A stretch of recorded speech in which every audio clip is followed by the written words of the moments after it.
Hello, this is Captain Drew Cavanaugh of Florida Inshore Fishing Charters and Mosquito Lagoon Sight Fishing Charters, located here in East Central Florida on the world-famous Mosquito Lagoon and Indian River. And this is December 2014, and this is your Inshore, Mosquito Lagoon, and North Indian River Lagoon Flats Fishing Report. Well, here we are. We're about halfway through December, and my God, it is drop-dead gorgeous out here. As you can see here in the video, the Indian River right here, and straight ahead on the other side of the tree lines is the Canaveral National Seashore, Mosquito Lagoon, and it is just incredibly beautiful out. It's probably about 72 degrees here. I got a light wind coming out of the northeast here, maybe at 3-4 miles an hour. Clear skies. I'm looking around. I don't see a cloud in sight anywhere, and you cannot. I mean, what else better weather can you have? So this is your fishing report and fishing forecast from the last few weeks. I think it's been a few weeks since I did my last video fishing report, and basically, you know, a lot of times these reports don't change. It's just maybe the weather changes and the tactics change, or how we're going after these fish change. But basically it's the same thing. We're getting redfish, trout, black drum. Pretty much all the tarpon have moved out of this area. You'll still get some smaller tarpon in the backcountry waters, and you know, up along down in the Cocoa area, Port St. John's, up along the new Smyrna Beach, the docks, the bridges, along with the snook. Out here on the lagoon itself, we're going after some really nice redfish, really extremely nice trout fishing starting to happen, and been lucky the past few weeks to get into some extremely good black drum fishing. And most of the black drum we have caught have been, believe it or not, I've had fly charters doing them with this black shrimp crab looking fly here, a white fly, and then we caught a few of the black drum on, of course, the DOA shrimp. Gotta love that. Get out of the shadow there. See if I can move this camera here some. Get a little bit better. There we go. A little bit better. And then I like, and it doesn't get enough use or play, or people don't talk about it enough, but I like the DOA crab here. This one doesn't have a hook in it. The hook's out.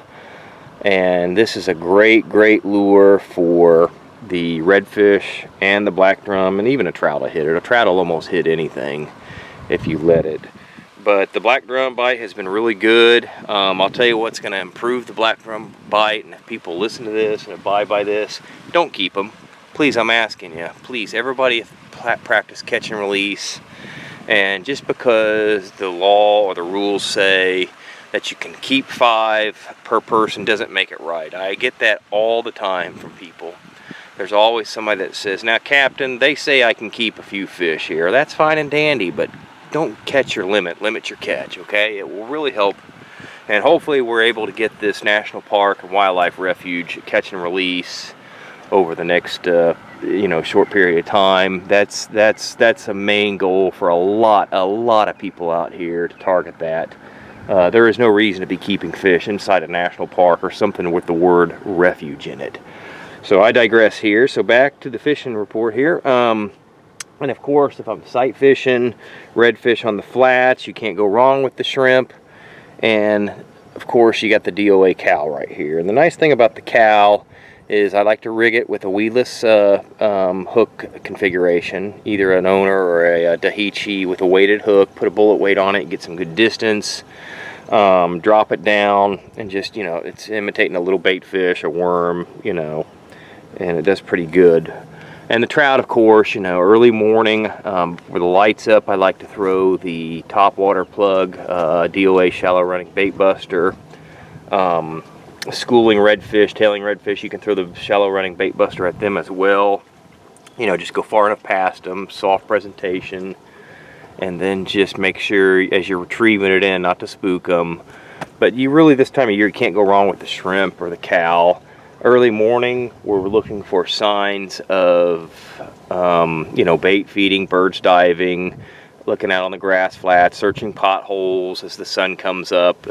Just like in the video right here, you know, if I pan down, there's the shadow of me right there on the railing. Well, you got to think about that. If there's a fish out here, you know, your shadow crosses him, he's going to see that. So, you know, you want the sun at their back, at your back and in their eyes, versus you don't want, you know, pulling into the sun, and then next thing you know is you can't see the fish, they can see you. So I see a forecast coming up here of some extremely incredible great days coming. We've had some phenomenal weather patterns. This is a year we have not had the algae bloom. So for the next few months, I'm expecting some outstanding sight fishing opportunities.